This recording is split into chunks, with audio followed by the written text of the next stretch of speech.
नर्क की कॉलोनी, भागन, रात की परछाइयां। जो भी इस गली से गुजरा वह या तो वापस नहीं लौटा या लौटा भी तो ऐसा जैसे उसकी आत्मा किसी और के कब्जे में हो। शहर के बाहरी इलाके में स्थित कॉलोनी गली वर्षों से वीरान पड़ी थी। कहते हैं ये गली नर्क का द्वार है, जहां जाने वाले की वापसी लगभग नामुमकिन होती है। कुछ ने यहां अजीब आवाजें सुनी तो कुछ ने परछाइयां चलते हुए देखी।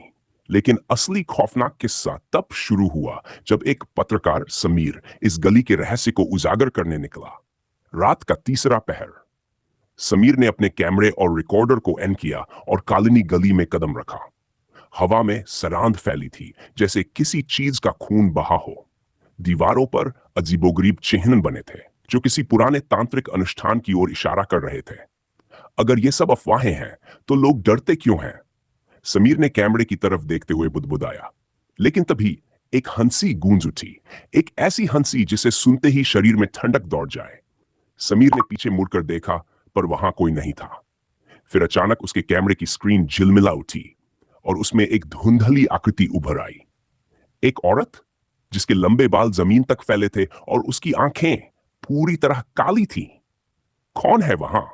समीर ने कांपते हुए पूछा। जवाब में वही हंसी दोबारा सुनाई दी और फिर एक चीख। पीछे हटने लगा, लेकिन उसके कदम किसी चीज से टकरा गए। उसने नीचे देखा तो वहां खून से सना एक टूटा हुआ कंगन पड़ा था। अचानक कैमरे की स्क्रीन पर शब्द उभर आए, तुमने नर्क की कॉलोनी को जगा दिया है, अब तुम बच नहीं सकते। पुलिस की रिपोर्ट। अगले दिन सुबह होते ही पुलिस को एक अजीब कॉल मिली। एक युवक बेहोश पड़ा था कॉलोनी गली के ठीक बीचों बीच। उसके हाथ में एक पुराना कंगन था और उसकी आंखों में भयानक डर था। लेकिन सबसे अजीब बात यह थी कि उसके होंठों पर एक अजीब मुस्कान थी, मानो वह किसी और की गिरफ्त में हो। अगले एपिसोड में समीर को होश आता है, लेकिन वह अब पहले जैसा नहीं रहा। क्या समीर को किसी आत्मा ने अपने वश में कर लिया? नर्क की कॉलोनी का असली रहस्य क्या है? अगला भाग जल्द आ रहा है।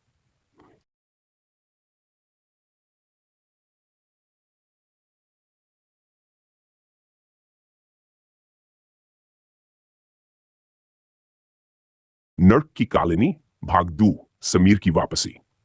जिसने भी नर्क की कॉलोनी को जगाया वह फिर कभी इंसान नहीं रहा। अस्पताल का कमरा। समीर की आंखें अचानक खुली।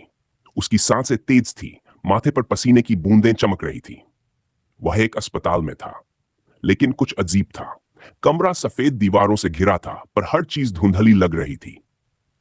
बेड के पास खड़ी नर्स उसे घूर रही थी। उसकी आंखें असामान्य रूप से काली थीं। आपको होश आ गया? नर्स की आवाज ठंडी थी, जैसे कोई बिना भावनाओं वाला रोबोट बोल रहा हो। समीर ने जवाब देने के लिए मुंह खोला, लेकिन कुछ बोल नहीं पाया। उसके गले से बस एक सांस की हल्की सरसराहट निकली। आप अब पहले जैसे नहीं रहे। नर्स फुसफुसाई और कमरे से बाहर चली गई। समीर के शरीर में अजीब झंझनाहट हो रही थी, जैसे उसके अंदर कुछ बदल रहा हो। अतीत की परछाइयां। समीर को बीती रात की बातें याद आईं। कॉलोनी गली, वह हंसी, वह परछाई और फिर वह टूटा हुआ कंगन। क्या सच में कुछ था वहां? उसने खुद से पूछा। तभी कमरे में रखे टीवी की स्क्रीन अपने आप ऑन हो गई। स्क्रीन पर धुंधली तस्वीरें चल रही थीं, कॉलोनी गली की। फिर एक आवाज गूंजी, तुम बच नहीं सकते समीर। अचानक टीवी स्क्रीन पर एक चेहरा उभरा। वही औरत, वही काली आंखें। समीर ने झट से टीवी बंद कर दिया, लेकिन तभी उसकी नजर अपने हाथ पर पड़ी। उसकी हथेली पर कोई अजीब आकृति उभर आई थी, जैसे किसी ने खून से कुछ लिख दिया हो। कॉलोनी थी। अस्पताल से बाहर डॉक्टरों ने बताया कि समीर को कोई गंभीर चोट नहीं आई थी, लेकिन वह अंदर से असामान्य लग रहा था। क्या तुम्हें कुछ याद है? पुलिस अधिकारी ने पूछा, जो समीर से गली में मिली भयानक स्थिति के बारे में पूछताछ करने आया था। मुझे कुछ याद नहीं, समीर ने झूठ बोला। लेकिन सच तो यह था कि उसे सब याद था। हर वो परछाई, हर वो चीख और वह कन। समीर का बदला व्यक्तित्व। अस्पताल से छुट्टी मिलने के बाद समीर घर आ गया, लेकिन अब वह पहले जैसा नहीं रहा। वह घंटों अंधेरे में बैठा रहता, रात को अजीब बड़बड़ाहट करता। उसकी आंखों में गहराती कालिमा दिखने लगी थी। एक रात वह अचानक अपनी बालकनी में गया और नीचे देखा। गली में एक काली परछाई खड़ी थी। वह धीरे धीरे ऊपर देखने लगी। फिर एक जानी पहचानी हंसी गूंज उठी। समीर, मुझे मत भूलो। समीर का पूरा शरीर सिहर उठा। वह चीखना चाहता था, लेकिन कुछ भी नहीं कह सका। तभी दरवाजे पर दस्तक हुई।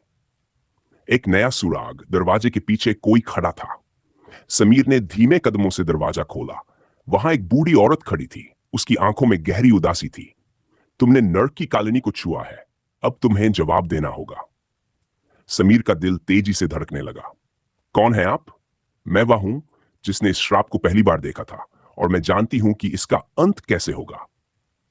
बूढ़ी औरत की बात सुनकर समीर को पहली बार एक उम्मीद की किरण दिखी, लेकिन इससे पहले कि वह कुछ पूछता, बिजली चली गई।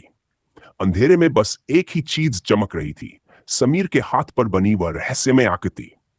और तभी कमरे में वही हंसी गूंज उठी। अगले एपिसोड में बूढ़ी औरत का रहस्य क्या है? क्या समीर के पास कोई रास्ता बचा है?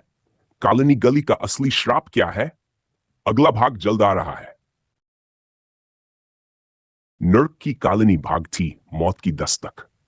जो कॉलोनी के रहस्य को छूता है, उसकी आत्मा अब उसकी नहीं रहती। अंधेरे का संदेश। समीर के घर की बिजली चली गई थी। बूढ़ी औरत दरवाजे पर खड़ी थी। उसकी आंखों में अनजाना भय था। अब बहुत देर हो चुकी है, वे तुम्हें देख चुके हैं, उसने कांपते हुए कहा। समीर की हथेली में जलन महसूस हुई। जब उसने हाथ ऊपर किया तो उसे दिखा कि उसकी त्वचा पर उभरी आकृति धीरे धीरे खून में बदल रही थी। यह क्या हो रहा है मुझसे? समीर चीख पड़ा।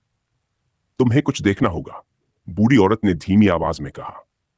तभी अचानक कमरे में रखे शीशे पर खरोंचने की आवाज आई। समीर ने पीछे मुड़कर देखा।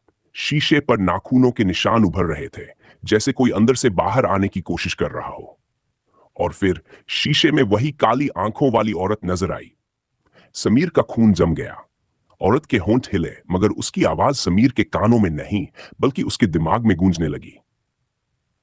समीर, अब बचने का कोई रास्ता नहीं। बूढ़ी औरत की कहानी। बिजली वापस आ गई थी, लेकिन समीर का दिल अब भी तेजी से धड़क रहा था। बूढ़ी औरत ने कुर्सी पर बैठते हुए लंबी सांस ली। तुम जानते हो कि कॉलोनी गली को नर्क की गली क्यों कहा जाता है? उसने पूछा। समीर ने सिर हिलाया। लगभग 100 साल पहले वहां एक औरत रहती थी। वह बहुत सुंदर थी, लेकिन उसके साथ बहुत बुरा हुआ।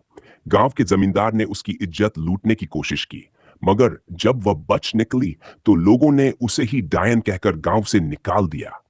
उसने श्राप दिया कि जो भी उसके दर्द को समझे बिना वहां से गुजरेगा, वह उसकी आत्मा का हिस्सा बन जाएगा। समीर कांप उठा। लेकिन मैं तो सिर्फ एक पत्रकार हूं। मैं उस गली की कहानी ढूंढने गया था। बूढ़ी औरत ने उसकी तरफ देखा। वही तो उसकी चाल थी। उसने तुम्हें चुना है। अब तुम सिर्फ पत्रकार नहीं हो, अब तुम उसका हिस्सा हो। अजनबी मेहमान।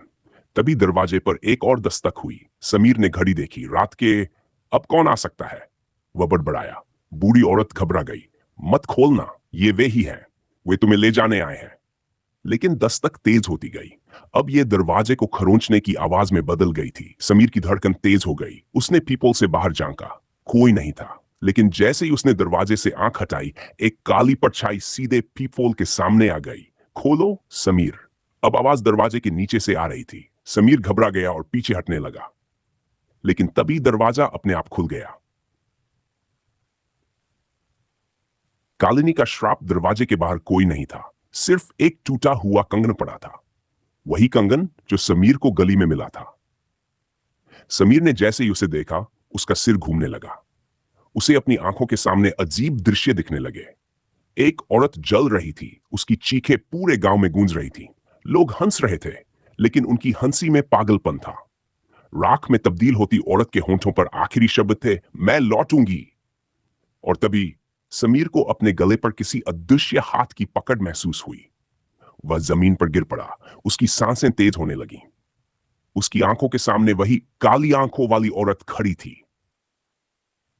अब भाग नहीं सकते समीर। नर्क की पहली सीढ़ी। समीर को लगा कि उसकी आत्मा शरीर से अलग हो रही है। उसकी आंखों के सामने धीरे धीरे अंधेरा छा गया। फिर अचानक उसकी नजर अपने हाथ पर पड़ी। वहां अब एक और आकृति उभर आई थी। एक दरवाजे जैसी आकृति, जिसके अंदर एक आंख बनी थी। यह क्या है? उसने कांपते हुए बूढ़ी औरत से पूछा। यह पहला संकेत है, उसने जवाब दिया। अब तुम नर्क की पहली सीढ़ी पर खड़े हो। अगले एपिसोड में समीर के हाथ पर उभरी रहस्यमय आकृति का क्या मतलब है? क्या वह इस श्राप से बच सकता है? कालिनी गली के असली रहस्य की अगली कड़ी क्या है? अगला भाग जल्द आ रहा है। नर्क की कॉलोनी, आखिरी दरवाजा।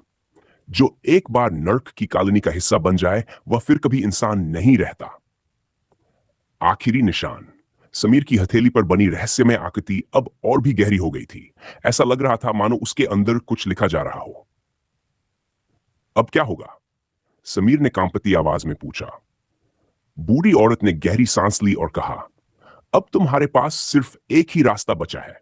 तुम या तो उसकी दुनिया में चले जाओगे या फिर क्या? या फिर वो तुम्हें यहां से मिटा देगी। तभी हवा में एक अजीब सी सरसराहट गूंजने लगी। कमरे का तापमान गिरने लगा और दीवारों पर अंधेरे साए रेंगने लगे। वो आ गई। बूढ़ी औरत फुसफुसाई और फिर कमरे का हर बल्ब फट गया। मृत्यु की छाया। समीर जमीन पर गिर पड़ा। अचानक उसके कानों में भीषण चीखें सुनाई देने लगी। कल्पना की जलती हुई चीखें। वह दर्द से तड़पने लगा। तभी एक परछाई सामने आई। लंबे बाल, जली हुई त्वचा और काली आंखें। समीर, अब तुम मेरे हो। कल्पना की आत्मा ने हाथ बढ़ाया और समीर को ऐसा लगा जैसे उसकी आत्मा शरीर से बाहर खिंच रही हो।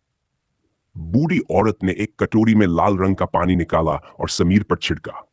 अचानक कल्पना की आत्मा चीख उठी, तुम मुझे नहीं रोक सकते, यह श्राप अमर है। समीर का शरीर अब धीरे धीरे हल्का होने लगा था। उसे महसूस हुआ कि वह एक अजीब जगह पर खड़ा था। चारों तरफ घना अंधेरा और उसके सामने एक भारी दरवाजा जिसके ऊपर कालिनी लिखा था। बूढ़ी औरत की आवाज गूंजी, समीर, तुम्हें इस दरवाजे को हमेशा के लिए बंद करना होगा। कैसे? श्राप का अंत तभी होगा जब तुम अपनी आत्मा की आखिरी कुर्बानी दोगे। समीर समझ चुका था। उसने कांपते हाथों से अपने हाथ पर बनी आकृति को देखा और जोर से चिल्लाया, कल्पना, अब तेरा अंत है। उसने अपनी पूरी शक्ति से दरवाजा बंद कर दिया। नहीं! कल्पना की दर्दनाक चीख पूरे माहौल में गूंज उठी। दरवाजा धड़ाम से बंद हो गया और अंधेरा धीरे धीरे मिटने लगा। 4. समीर की वापसी। समीर ने अपनी आंखें खोली। वह अपने ही कमरे में था। उसकी हथेली बिल्कुल साफ थी। कोई निशान नहीं, कोई आकृति नहीं। उसने तुरंत घड़ी देखी। क्या यह सब सपना था? तभी उसे दरवाजे के नीचे कुछ टूटा हुआ कंगन। समीर का दिल तेजी से धड़कने लगा। उसने धीरे धीरे दरवाजे की ओर देखा। पीप होल के पीछे एक काली परछाई थी और फिर वही हंसी गूंजी, समीर, तुम सच में बच गए क्या? समाप्त।